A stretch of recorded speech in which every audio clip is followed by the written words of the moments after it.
Olá, seja bem-vindo a esse momento de compartilhamento do capítulo 2, os conceitos fundamentais do livro Evangelização e Discipulado.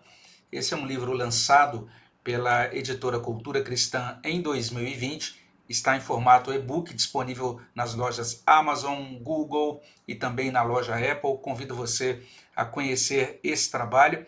O nosso objetivo é olhar para o capítulo 2. É um capítulo que traz aí, de certa forma, uma série de conceitos, né? O chamado capítulo da sopa de letrinhas do livro, em que a gente vai tentar fornecer, esclarecer, propor alguns conceitos e terminar o capítulo falando daquilo que a gente chama aí de dilema falso da evangelização e do discipulado. A importância desse capítulo é exatamente por conta do uso que a gente faz desses dois vocábulos, né?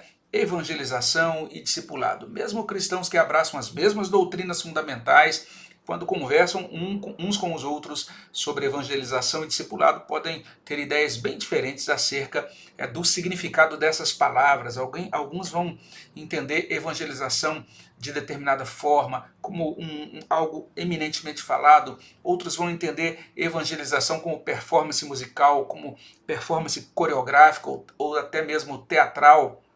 Outros vão ter ideias, concepções diferentes sobre discipulado, alguns dizendo é uma classe específica que a gente cria na igreja para preparar o pessoal para o batismo, outros tendo ideias diferentes acerca do discipulado. Discipulado é uma estratégia para crescimento, uma estratégia para grupos pequenos, enfim. Os pontos de vista são muito distintos, e é por isso que a gente vai esclarecer sobre os conceitos e também falar sobre esse dilema falso, né? Nós vamos começar falando sobre evangelho. Começamos por aqui. O que é evangelho? Né? Então, quando pensamos no evangelho, as ideias são múltiplas. Greg Gilbert vai dizer o seguinte, avaliando os usos, os escritos sobre o tema, sobre o que é evangelho, ele fez uma listinha, né, de usos diferentes do vocábulo. Ele diz que algumas pessoas entendem o evangelho como esse anúncio sobre livrar-se de uma mentalidade negativa, né? E evangelho tem a ver com você sentir-se capaz de realizações e de deixar uma mentalidade, por exemplo, angustiada, depressiva, e assumir uma mentalidade de vitória, de conquista, alguma coisa assim. Outros dizem que evangelho é aquilo que é necessário para resolver o problema do sentimento de culpa, numa perspectiva mais psicologizante, mais terapêutica. Não tem a ver com resolver a culpa real diante de Deus, a culpa moral e espiritual, mas simplesmente retirar os sentimentos de culpa. Outros normalmente fazem uma leitura, dependendo da vertente teológica, do evangelho como esse grande chamado para que a gente faça parte de uma revolução. Ou outros têm uma visão de evangelho como simplesmente aquele dispositivo por meio do qual Deus assegura o favor dele sobre nossas vidas. Então agora ele está voltado para nós favoravelmente, independentemente daquilo que a gente faça, independentemente de como a gente viva, né? Uma outra perspectiva é essa do evangelho, e já uma perspectiva mais elaborada, mais teológica, né? O evangelho como chegada da esfera da possibilidade de Deus, a chegada do reino de Deus em meio a estruturas de possibilidades humanas. Outros enfatizam o evangelho como viver da maneira que Jesus ensinou, ou viver na realidade de Deus agora. A gente tem aqui no Brasil, especialmente, essa grande denominação, essa grande vertente, na verdade, que não está presente apenas em uma denominação, mas do Evangelho como o convite para desfrutar de uma vida de prosperidade, uma vida de ausência de sofrimento, uma vida de saúde completa. Chandler e Wilson, eles ficam assustados quando eles pensam na realidade das igrejas locais, e eles chegam à seguinte conclusão: que é possível, dentro das igrejas, as pessoas não conhecerem o Evangelho. E eles questionam isso dessa maneira: como é que alguém pode crescer frequentando a igreja toda semana e não ouvir o Evangelho? Mas o grande fato é que igrejas podem reunir-se toda semana, podem realizar atividades toda semana, podem administrar algum tipo de ensino frequente, contínuo, semanal, e ainda assim naquele ensino não haver evangelho. Tim Keller diz o seguinte: tanto a Bíblia quanto a história da igreja mostram que é possível defender cada uma das doutrinas bíblicas corretas. você se tornar uma espécie de guardião da ortodoxia da sua igreja local ou denominação, um grande paladino, né, aí que luta contra a heterodoxia, e ainda assim você não ser salvo. Isso é chocante, né? Porque você pode simplesmente abraçar um conjunto de doutrinas que não necessariamente estejam expressando o evangelho nos termos bíblicos. Dave Harvey vai dizer que o evangelho é o coração da Bíblia. E a perspectiva dele é essa perspectiva da história redentiva, né, ou da história da redenção. Ele vai dizer que tudo na Escritura ou é uma preparação para o Evangelho, ou é uma apresentação do Evangelho, ou é uma participação no Evangelho. Darren Patrick vai dizer que o Evangelho sempre tem que ser visto dentro dessas 5 categorias, como uma mensagem histórica, e essa mensagem histórica resulta em salvação, essa salvação é centrada em Cristo, e essa mensagem também expõe o pecado, e essa mensagem estilhaça os ídolos. É uma boa categorização, vamos dizer, essa oferecida, sugerida por Patrick. Max Stiles, ele diz o seguinte: Evangelho é a mensagem de grande alegria da parte de Deus que nos conduz à salvação e que responde a 4 perguntas. Então, de acordo com Stiles, o Evangelho vai responder para você: quem é Deus? Ele vai também te ajudar a entender por que nós estamos neste caos. Além disso, o que Cristo fez?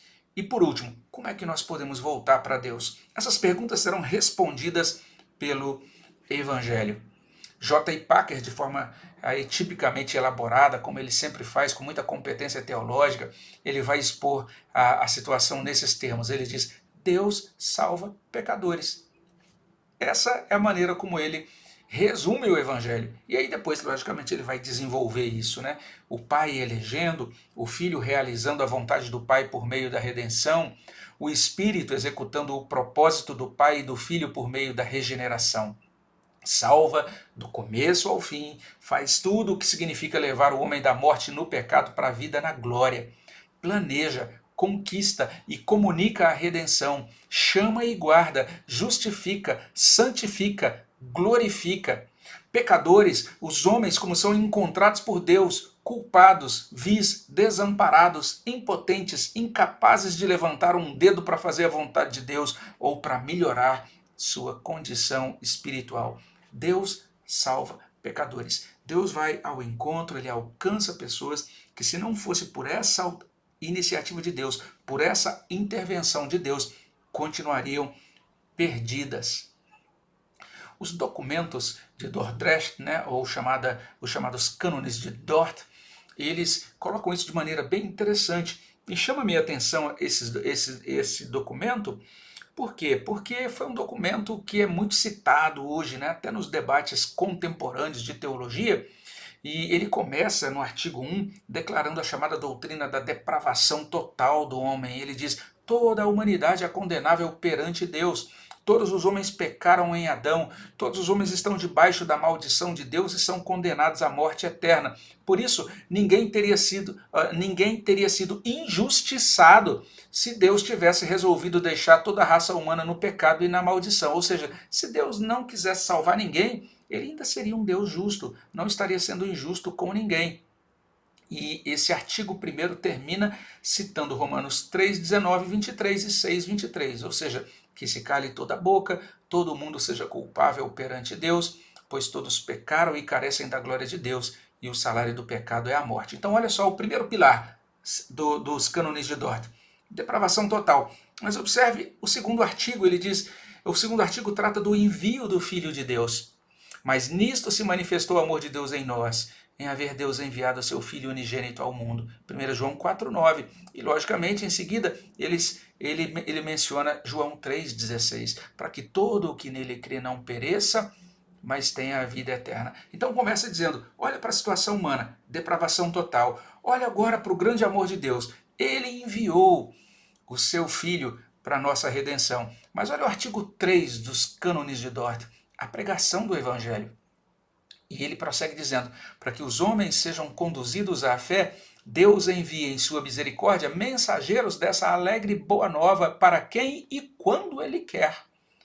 E pelo ministério deles, os homens são chamados ao arrependimento e à fé no Cristo crucificado. E aí a citação do texto clássico de Romanos 10, 14 e 15, né? Como crerão naquele de quem nada ouviram? Como ouvirão se não há quem pregue? Como pregarão se não forem enviados?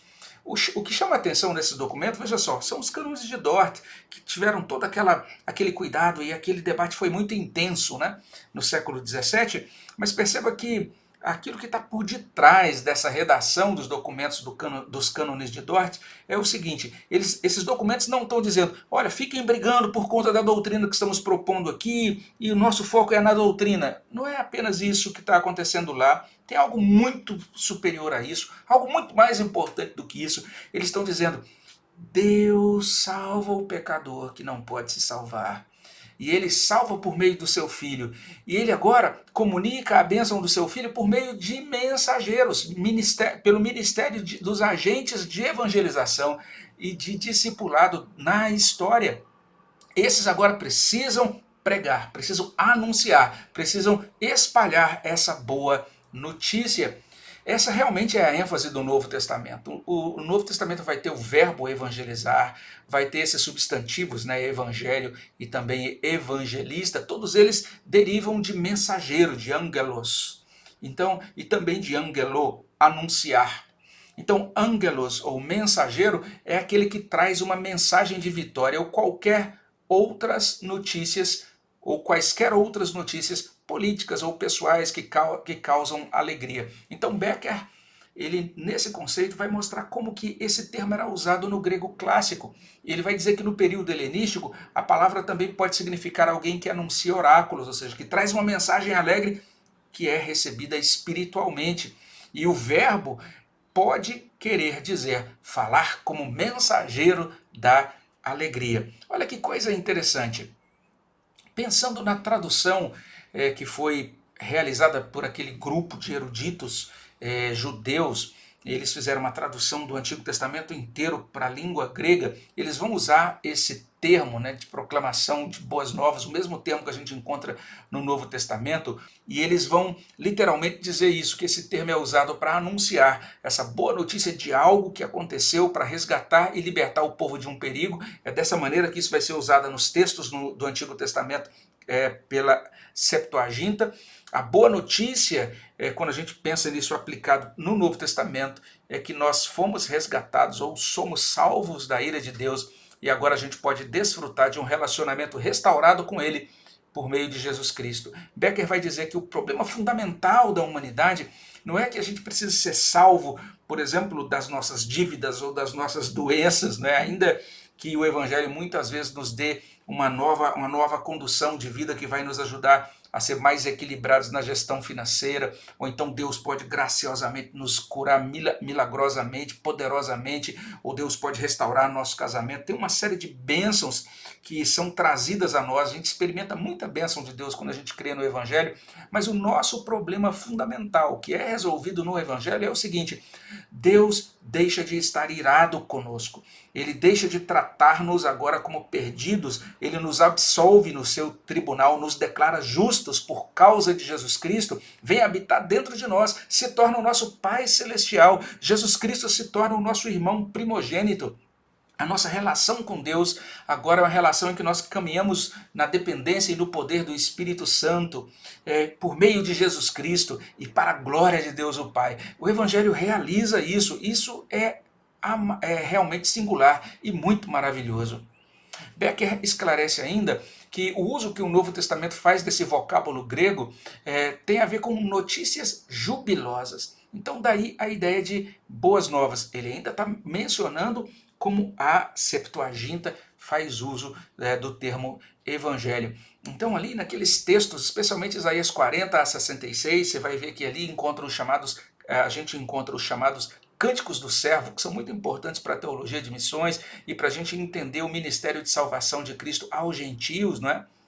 Ele vai dizer que todas aquelas passagens do Antigo Testamento que falam sobre isso, nelas os tradutores da Septuaginta usam a palavra evangelho, essas boas novas sobre a libertação do povo de Deus do cativeiro e do cuidado de Deus mesmo naquele contexto pós-exílico. E nesses termos, então, é um uso muito precioso, como uma grande, uma jubilosa notícia.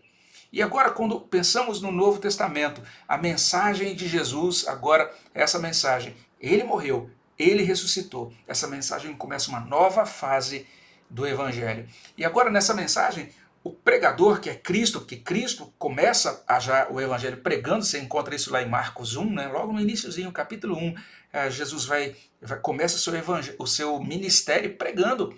Ele diz, o reino de Deus está próximo, arrependei-vos e crede no Evangelho. E quando ele prega o Evangelho, ele está pregando a si próprio, ele está falando de si mesmo, ele é o preconizado na mensagem. Tanto é, e só ele pode fazer isso, ninguém mais pode, mas ele pode, ele vai chamar a atenção para si. Ele diz, aquele que crê em mim. E várias vezes ele vai fazer declarações assim semelhantes, ou naquele convite tão tocante ali de Mateus capítulo 11, a partir do verso 28, né? Vinde a mim, todos vós que estáis cansados e sobrecarregados. Becker vai citar o trecho de Romanos 1, de 1 a 3. Ele fala que o Evangelho de Deus é acerca do seu Filho.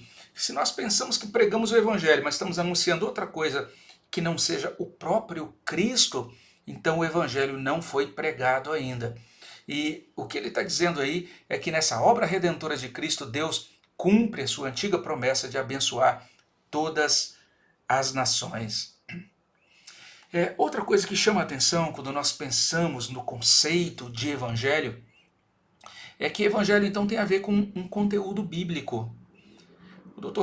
Vadislau Gomes ele vai dizer assim, que discípulos se fazem em primeiro lugar com uma exposição clara do conteúdo bíblico sobre Deus. Não sei se você se lembra, no final do capítulo 1 do livro Evangelização e Discipulado, a gente cita ali uma fala de Max Stiles, em que ele diz assim, que uma igreja, se ela chega a um ponto em que ela deixa de pregar o evangelho bíblico, então isso realmente vai produzir um problema muito grave para essa igreja, mesmo que ela esteja envolvida com um grande programa ou estratégia de suposta evangelização e discipulado.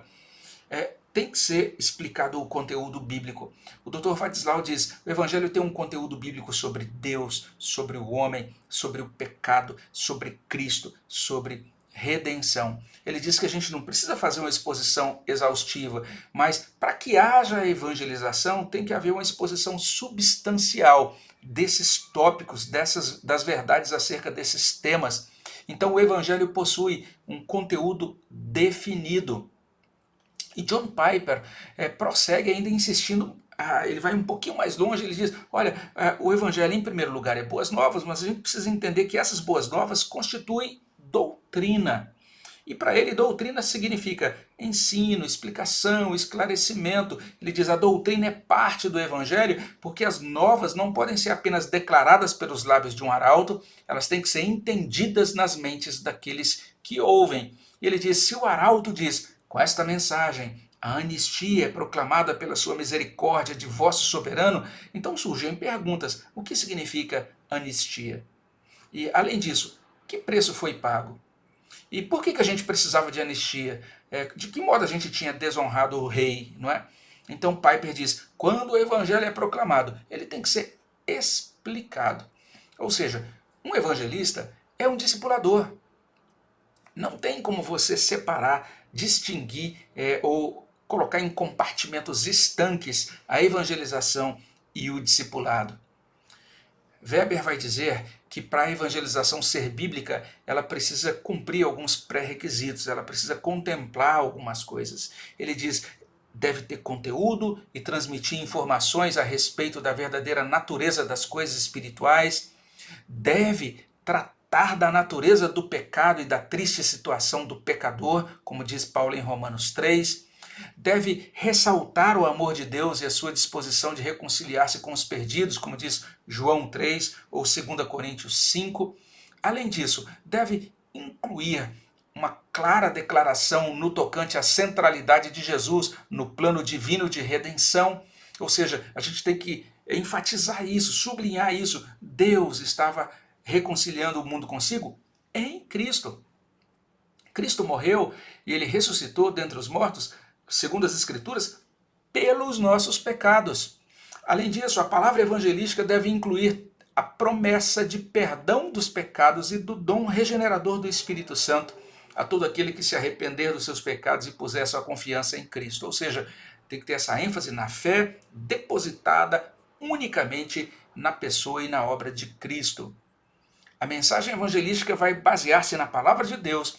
Ela vai procurar contar uma história que Deus já desenvolveu na prática. Ela vai apontar, olha para o que Deus fez, olha o que ele realizou por meio de Cristo.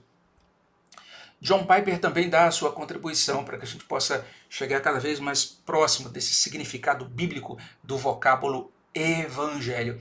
Ele vai enfatizar que existe um Deus vivo, isso é o evangelho. Ele vai dizer que o evangelho também vai nos ajudar a compreender que a autoridade imperial de Deus chegou. Então Jesus chega como Senhor. Jesus Cristo é Salvador e Senhor. Ele morreu pelos nossos pecados segundo as Escrituras, ele ressuscitou dentre os mortos, ele nos dá o Espírito Santo. Esse evangelho é para todos aqueles que creem. A própria cruz é boas novas em virtude do que ela comprou. O evangelho produz paz com Deus e com os outros. O evangelho garante vida eterna e é para todas as nações. E ele é o evangelho da graça de Deus, e ele é justo por causa da morte de Jesus. E essa graça de Deus é o alicerce de toda boa promessa. Mas o que mais chama atenção nessa explicação de Piper, ele dizer assim, nenhuma dádiva do evangelho é boa sem o próprio Deus. O próprio Deus é o bem supremo e final do evangelho. Muito melhor do que qualquer outro benefício subsidiário, é esse benefício da própria comunhão com Deus vivo, com o nosso Criador, com a nossa origem. Tim Keller vai chamar a nossa atenção para um outro detalhe também digno de nota. Ele diz assim, nós precisamos tomar cuidado na definição e na compreensão do evangelho, porque a gente sempre tem que enfatizar, o evangelho tem a ver com algo que Deus já fez. Preste atenção nisso, essa é a ênfase. Ele diz que o evangelho, quando a gente diz assim, o evangelho tem algo que você deve fazer, a gente está misturando as coisas, não é? A gente não pode confundir o evangelho em si com o fruto do evangelho, com os resultados do evangelho. Então, graça e boas obras que resultam dessa graça têm que ser distinguidas, têm que ser explicadas devidamente, a gente não pode confundir essas coisas. E é lógico que o evangelho tem a ver com esse anúncio de que agora a gente começa a fazer parte de alguma coisa, né? A gente começa a fazer parte do reino de Deus, ou a gente começa a fazer parte da família de Deus, da igreja de Deus. Mas antes de tudo isso, o evangelho significa que nós recebemos alguma coisa. Nós recebemos a obra consumada de Cristo. E aí sim, porque recebemos a obra consumada de Cristo, agora nós desfrutamos dos benefícios dela, aí nós fazemos parte do reino, nós fazemos parte da igreja. Mas se a gente começa a pregar e confundir as coisas de modo confuso, as pessoas de repente podem se enganar, né? Se iludir, pensando que elas são salvas porque elas fazem parte da igreja, entende? Ou são salvas porque elas contribuem com o seu trabalho, com recursos financeiros para a igreja, ou então que elas são salvas porque agora elas têm uma vida devocional, ou fazem a sua devocional todo dia, e elas começam agora a abraçar um sistema de salvação pelas obras, e deixam de lado aquilo que consta realmente nas Escrituras, que é a salvação pela graça, mediante a fé somente. Max Stiles vai dizer, é possível errar, assumindo o evangelho encolhido, focado apenas na salvação do indivíduo, e também o evangelho inflado, quando pensamos que somos salvos pela fé e pelas implicações do evangelho. Então, de repente, a gente começa a achar que a gente é salvo pela santidade, ou que a gente é salvo pelas atividades religiosas. E ele vai dizer, cuidado, isso é evangelho inflado. Não é? Então a gente precisa ter cuidado com isso. E a gente vai entender em que sentido ele fala de evangelho encolhido, porque há uma possibilidade de encolhimento do evangelho que eu quero explicar agora para você. Que possibilidade é essa de encolhimento? É quando a gente começa a entender que o evangelho tem a ver apenas com a salvação individual. O evangelho ele tem sempre duas facetas, ele sim tem a ver com salvação individual, mas ele também tem a ver com restauração cósmica. Então tem essa perspectiva, essa faceta da narrativa bíblica de Deus, homem, Cristo, resposta, mas tem a ver também com aquela conexão da salvação humana com a restauração cósmica. E nesses termos, a teologia bíblica pactual é muito útil. Ela corrige essas ênfases desproporcionais que podem ser dadas, né, em apenas uma faceta do evangelho, por exemplo, sublinhar só a salvação individual, ou por outro lado, sublinhar apenas essa restauração da cultura ou da criação, não é? Então a compreensão mínima da doutrina da salvação deve contemplar o evangelho dentro desse enquadramento dos pactos da criação, da redenção e da graça. E está aí uma figura que não consta no seu livro, Evangelização e Discipulado, mas que normalmente eu utilizo para explicar isso, não é? Ou seja, nós temos um Deus criador que estabelece um vínculo de amor e de vida com toda a sua obra, e isso que eu vou colocar aqui para vocês, na verdade é uma espécie de tentativa, né, de colocar nesse gráfico, ou nesse infográfico, nessa imagem, aquilo que consta em obras muito interessantes que vale a pena você conhecer. Uma delas todas as duas obras são do Dr. Gerhard von Groningen, uma delas é A Revelação Messiânica do Antigo Testamento, e a outra, na verdade, é uma obra em 3 volumes intitulada Criação e Consumação, todas essas obras publicadas pela editora Cultura Cristã. E o que a gente percebe ali é esse ensino. Deus cria todas as coisas. Ele estabelece um vínculo de amor, de vida com todas as coisas. Mas acontece a queda. Mas quando a queda acontece, Deus já tem tudo muito bem preparado, porque ele estabeleceu um pacto da redenção. Esse pacto da redenção foi o acerto que ali entre as pessoas da Trindade. Naquele acerto, eles combinaram, eles acertaram de que iam realizar redenção, cada um cumprindo o seu devido papel nessa economia da Trindade. E a partir daquele pacto da redenção, Deus agora vem até nós e ele estabelece com a humanidade o chamado pacto da graça. Ele vai revelar isso a Adão desde o anúncio do proto-evangelho, Gênesis 3,15. Ele vai refazer isso, ou vai estabelecer pacto com Noé, com Abraão, com Moisés, com Davi, com Cristo. Em cada um desses pactos, ele não está trazendo algo do zero, algo totalmente novo. Ele está reafirmando, ele ao mesmo tempo também está expandindo e está aprofundando aquilo que foi afirmado na aliança anterior. E tudo culmina nessa nova aliança com Cristo. E por que Cristo realiza então toda essa obra? Para salvar o homem, capacitando o homem agora para ter comunhão com o Pai, mas não apenas isso. Agora esse homem que é alcançado por Cristo pode cumprir o mandato espiritual, pode amar a Deus sobre todas as coisas, pode cumprir o mandato social, pode amar o próximo como a si mesmo, pode cumprir o mandato cultural, ele pode fazer todas as coisas nesse mundo para a glória de Deus, pode marcar todas as áreas da vida, todas as esferas da existência com o nome de Cristo. E nesses termos, veja só, a salvação, isso que é assegurado pelos pactos da redenção e da graça, ela é realizada para assegurar o pacto da criação, de que Deus vai restaurar todo esse universo, que toda essa criação dele é para a glória dele. Tim Keller vai chamar a atenção para o seguinte ponto, ele vai dizer, essa primeira abordagem da salvação individual, ela responde a essa pergunta, o que eu preciso fazer para ser salvo?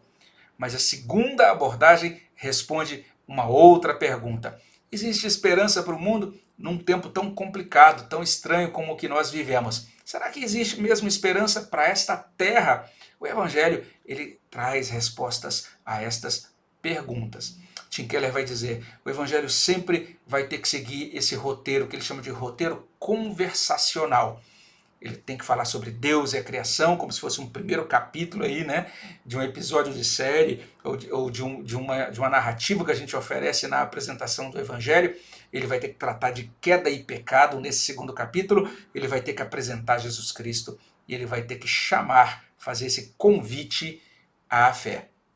Então esses são os conceitos, né? Essa é a maneira como a gente está colocando aí para você o conceito, a ideia de evangelho. Isso é o que a Bíblia quer dizer quando ela menciona o vocábulo, a palavra evangelho. A minha oração é que Deus possa abençoar o teu coração de tal forma que o entendimento sobre o que é o evangelho o ajude, o motive a amar a Deus e a servi-lo na propagação dessas boas notícias jubilosas. Nosso mundo precisa muito de boas notícias jubilosas. Nesse contexto, eu estou gravando esse vídeo aí no contexto da pandemia da Covid-19, como o nosso mundo hoje precisa de notícias jubilosas. Não há notícia mais jubilosa do que o Evangelho.